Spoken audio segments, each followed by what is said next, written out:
Hi folks, welcome to Barb Makes Things. Today I do some patching up on my hexachord.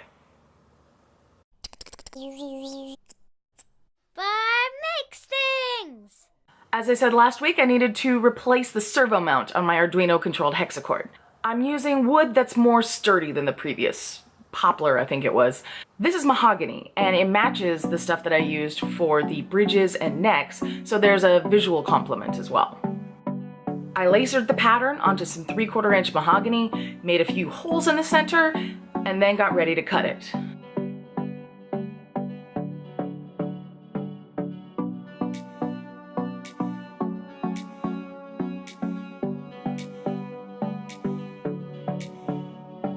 A quick aside, in my experience, the scroll saw is probably the most underappreciated tool in the workshop. I've taught tool pedagogy to people with and without tool experience, and people who have a lot of tool experience generally know drills and bandsaws and chop saws and all that, but so often they've never used a scroll saw. And then I show them how, and they're like, oh my gosh, this is really cool. Because it is. It's delightfully simple and straightforward. And you can remove the blade, so you can use those holes I made to cut only the inside of a shape. Can't do that with a bandsaw.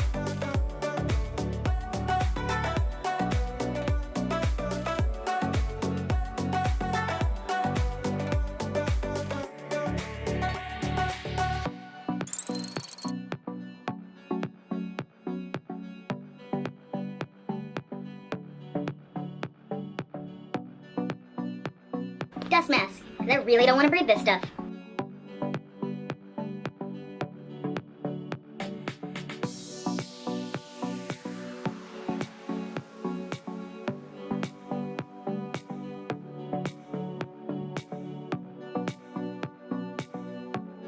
There are so many ways to clear out pockets for the servos. Last time I used a milling machine.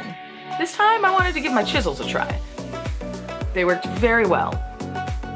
And very slowly.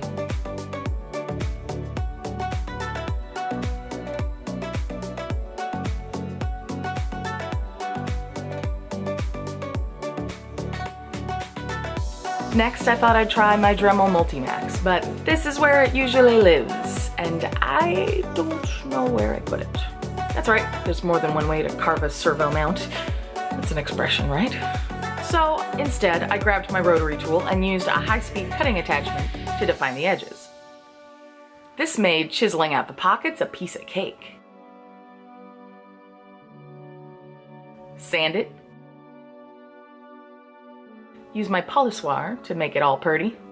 There's a link in the description to the video where I actually make this tool. So I have the hexagon mount for the servos, and I'm thinking, okay, I need to make the pieces that are gonna attach this to the body of the hexachord. And that involves all kinds of sanding and getting the angles just right.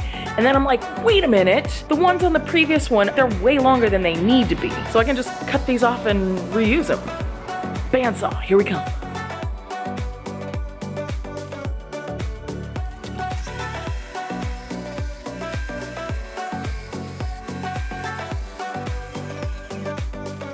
Perfect. Yeah, I mean, I don't need this. I shouldn't leave it there. It broke when I threw it. Just another example of why it needed to be replaced.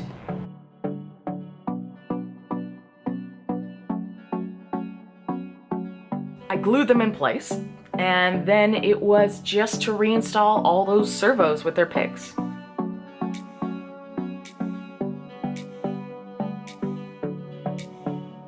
The picks are attached to the servos with wires, so I can adjust them and get them in exactly the right spot.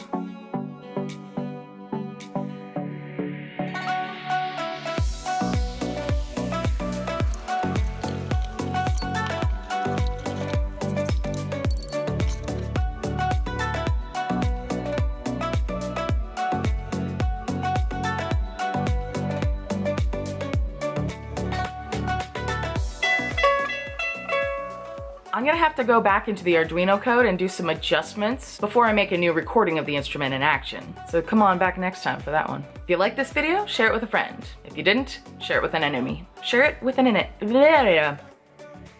enemy. See an enemy. Thanks for watching. Have a great day.